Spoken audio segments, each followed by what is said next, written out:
Ele é ativista social, escritor, é um profundo conhecedor de favelas e periferias do país, fundador da CUFA e da Favela Holding, a primeira holding social do Brasil. No perfil de hoje, meu convidado é Celso Ataide. Celso, um prazer recebê-lo aqui. Muito obrigada pela sua participação na TV Alerj. E eu queria começar o programa falando um pouquinho da sua vida.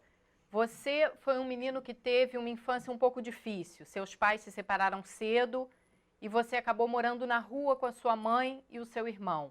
Eu queria que você falasse um pouquinho dessa experiência e o que isso influenciou na sua formação.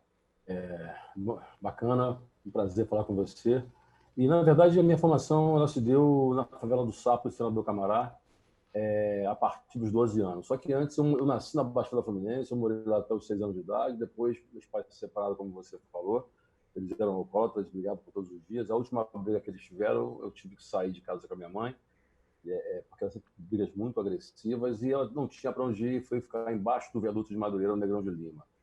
Eu imaginei, obviamente, que ela fosse ficar por pouco tempo lá, em função da rua ser um espaço muito difícil, né? Porque, sobretudo para quem não era de rua, a gente, pior do que você morar na rua é você nascer na rua quando você tem a rua como referência. Eu, por mais que eu morasse num barraquinho, de uma favela do Cabral, em Nilópolis, Baixada Fluminense, ainda tinha alguma referência, eu tinha o sonho de voltar para um lugar aconchegante que era o nosso barraquinho.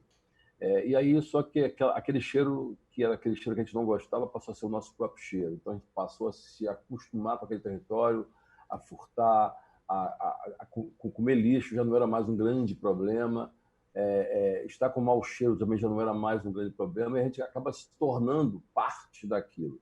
E ficamos aí durante 6 anos. Então, dos 6 anos até os 12 anos de idade, era na rua que a gente morava, até que a gente, então, teve um plus, um upgrade, e fomos morar então num abrigo público chamado Pavilhão São Cristóvão, onde hoje é a Feira dos Paraíba. E a gente foi ali por mais 2 anos, e a partir do pavilhão a gente então foi morar na Favela do Sapo, em Senador Camará, onde a gente ganhou um apartamento da Coab. E então eu fui trabalhar com meu irmão, que depois foi assassinado, com a minha mãe, vendendo canudinho, bala no trem, refresco no Maracanã. E a gente então virou camelô em Madureira. Depois a gente começou a montar um baile de charme, aliás, um baile embaixo do viaduto onde a gente tinha morado, para poder fazer a festa com os camelôs. Aquele baile ficou um baile, aquilo que não era um baile, que virou um baile, porque o pessoal do Império Serrano, da Portela, passaram a frequentar aquele espaço que virou o baile de charme de Madureira. E aí a gente não parou mais. Eu comecei a desenvolver algumas ações, porque eu queria ser revolucionário, eu tinha o sonho de ser revolucionário em função de algumas coisas que eu escutava de tempo que eu não tinha vivido, que eu não tinha participado, de experiências que eu não tinha, mas de histórias que eu ouvia de que a revolução era importante. Eu não sabia muito bem que tipo de revolução eu queria fazer, mas eu sabia que tinha uma revolução que era preciso ser feita. Quando o baile charme, eu descubro que o baile charme nada mais era do que os pretos dançarem bem arrumados e organizados, sobretudo não brigar, eu entendi que aquela não era a revolução que eu queria fazer, porque eu achava que eu tinha que ser mais agressivo com essa revolução. E na medida que eu tinha um discurso em que os pretos não brigam, aquilo para mim não podia ser um discurso, porque brigar não podia ser uma característica nossa. E quando eu tinha um discurso de que a gente não briga aqui, mas depois eu também entendo que era muito mais um contraponto aos bailes funk da época que tinham briga com essência. Baile de corredor, que tinha 2.000 pessoas de um lado, 2.000 do outro, e 15 minutinhos a cada 1 hora o couro comia. Então o baile de charme, como não tinha isso, acabava sendo uma discussão e um debate entre qual a diferença entre o charme e o funk, um é bonito, outro elegante e tal. E aí o tempo passa, eu queria ser mais agressivo, o baile de charme não me contemplava mais, e eu fui então trabalhar com hip hop. E aí eu começo a trabalhar em São Paulo, monto um selo, lanço algumas bandas como MV Bill, Racionais MCs, enfim, aí um monte de outros grupos, seja de samba, seja de rap. E aí eu começo a interagir um pouco mais com o movimento hip hop, e aí eu também fico um pouco decepcionado, porque o hip hop ele era muito agressivo do jeito que eu queria ser, com discursos contundentes, só que eu não queria ficar apenas num discurso contundente, eu não queria ser considerado pela grande mídia os pretinhos da periferia que protestavam. Eu não queria apenas protestar, eu queria construir. Eu queria me equivocar se fosse preciso, mas criar alternativas reais que mudassem a vida das pessoas. E eu, então, começo a pensar em outras alternativas. Então eu encontro, na verdade, naquelas reuniões daqueles jovens de favelas e de periferias, cuja maioria eram pretos, até porque 87% das pessoas que moram em favelas são pretas, então era natural que a maioria fosse pretas, e a gente então começa a montar a CUFA, que na época não tinha nem nome, fazem 24 anos. A gente monta a CUFA, que a gente não sabia muito bem o que era, mas eram reuniões de jovens do Rio de Janeiro, já na Cidade de Deus, tentando organizar um discurso, tentando organizar uma ideologia.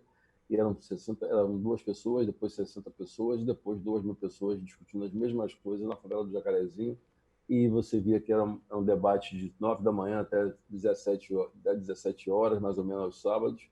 Nada mais era do que um monte de jovem tentando marcar a próxima reunião. Mas de conteúdo, na prática, não tinha muita coisa.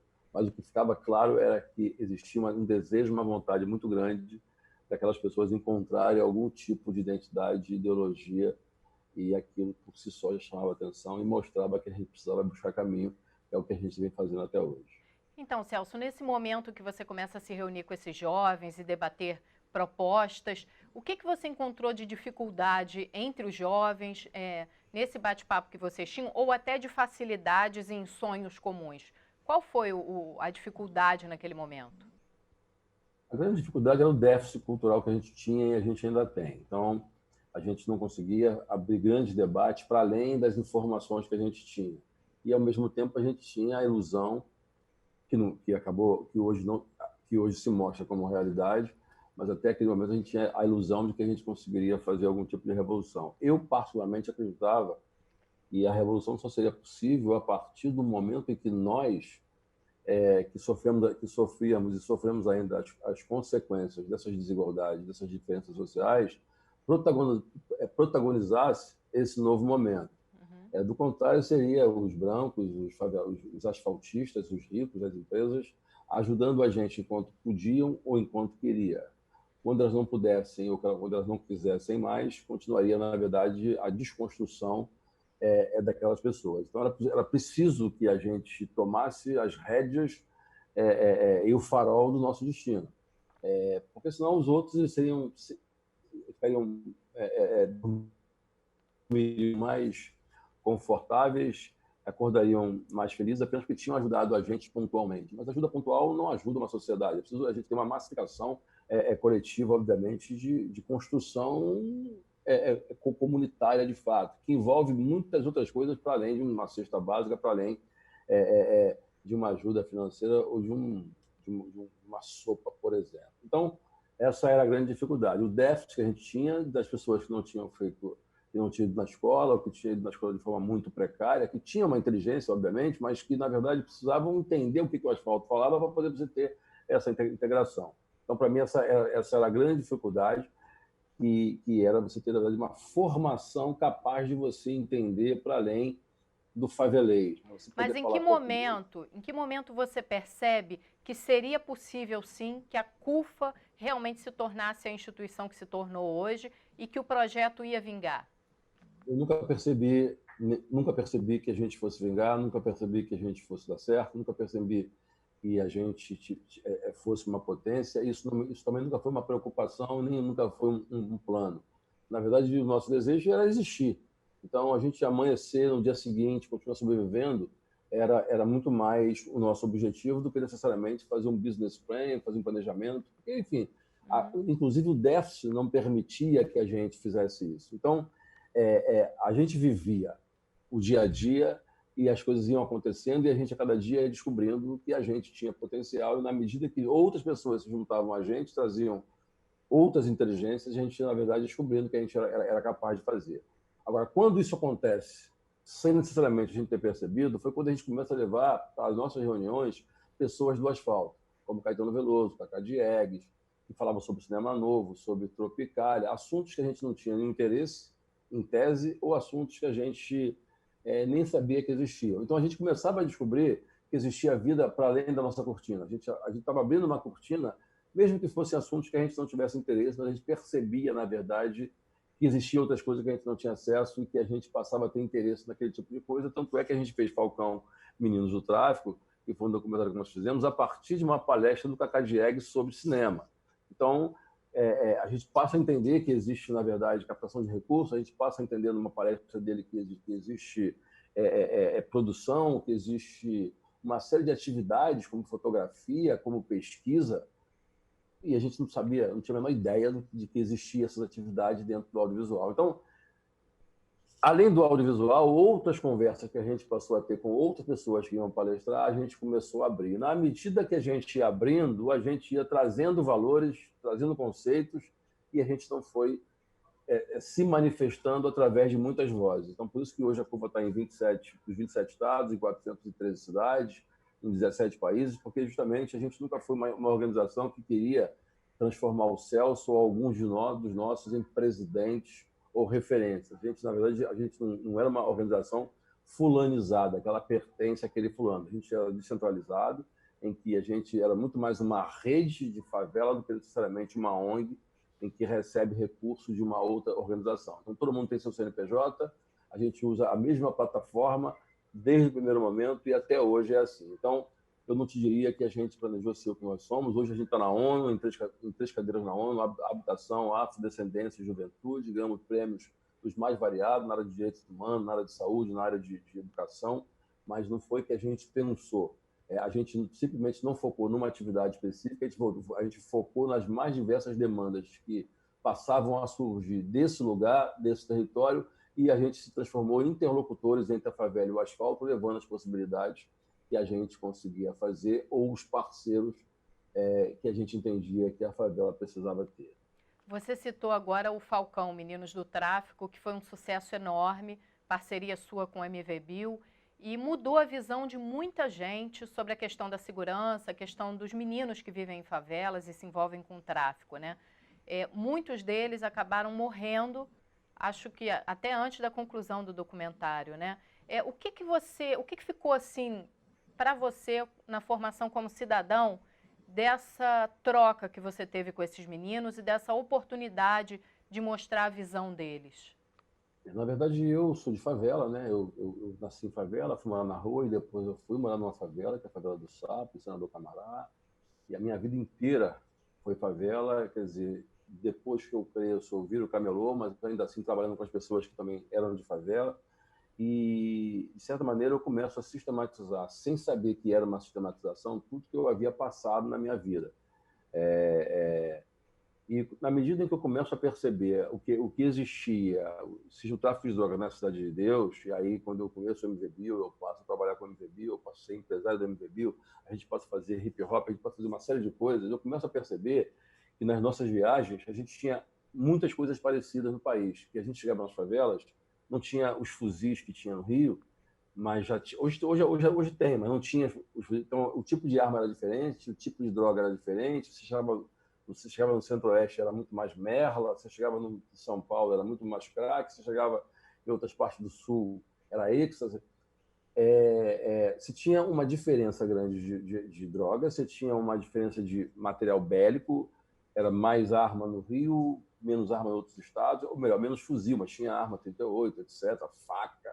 O fato que era a mesma lógica, era uma série de jovens submetidos às regras dos mais velhos que estavam presos, e esses mesmos jovens subjugando os moradores das favelas em nome desses mais velhos. Então, assim, mudava a droga, mudava o tipo de arma, mas não mudava a mesma realidade que acontecia no país, que era a favela sendo sufocada pela juventude e essa juventude sendo sufocada pelos bandidos e retroalimentando automaticamente uma cultura de exclusão, uma cultura de sedução e, sobretudo, uma tragédia que é todo mundo submetido a todo mundo e vidas se perdendo o tempo todo.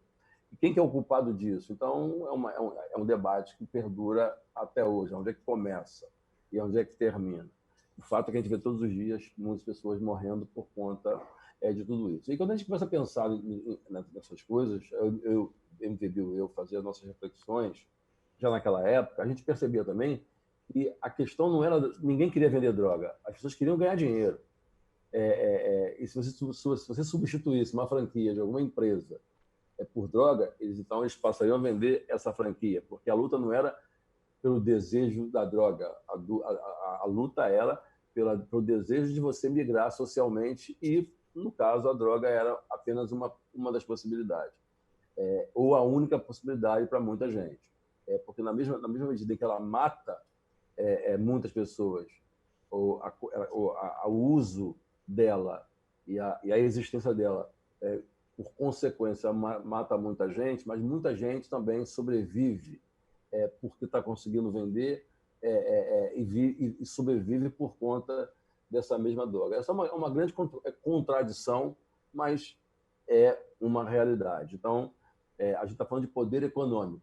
E se a pessoa, na verdade, consegue vender uma outra coisa, ela certamente não vai querer vender droga, porque ela vai ter o mesmo poder econômico, em tese, sem correr tanto risco. E a maior verdade disso é que a minoria das pessoas vendem drogas.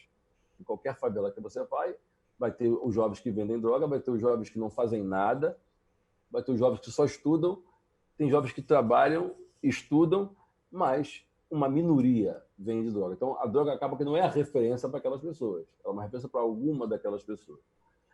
E aí a gente então começa a tentar fazer uma sistematização também e entender um pouco isso, foi quando a gente começa, então, a filmar os shows que a gente fazia nos estados, nas favelas, e a gente começa a fazer a filmagem do show e depois trocar ideia com os jovens das favelas que viviam aquela mesma realidade. É quando a gente junta todo esse material, a gente então edita esse material e vira o documentário. Mas que não foi, na verdade, uma ideia de transformar aquilo num documentário, mas apenas a gente entender melhor aquilo que a gente fazia, porque fazia parte dos nossos discursos de música. E a gente, então, quando a gente tinha como o Cacá Diegues, como o nosso professor de audiovisual, quando ele pega aquele material bruto, ele começa a chorar e fala, cara, isso aqui é uma riqueza. Para nós não era uma riqueza porque a gente estava acostumado com aquilo. Não, o nosso olhar não era de que aquilo ali tinha um material audiovisual expressivo. Pelo contrário, a gente tem até medo de que as pessoas vissem aquilo.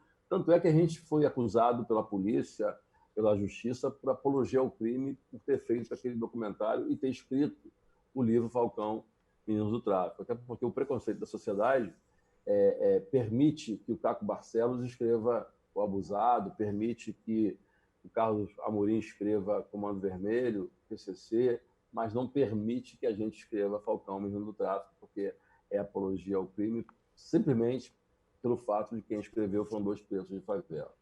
Bom, Celso, eu vou pedir só um minutinho para você, que a gente vai fazer um intervalo e a gente continua o nosso bate-papo. O programa Perfil volta em 1 minuto. Fique com a gente.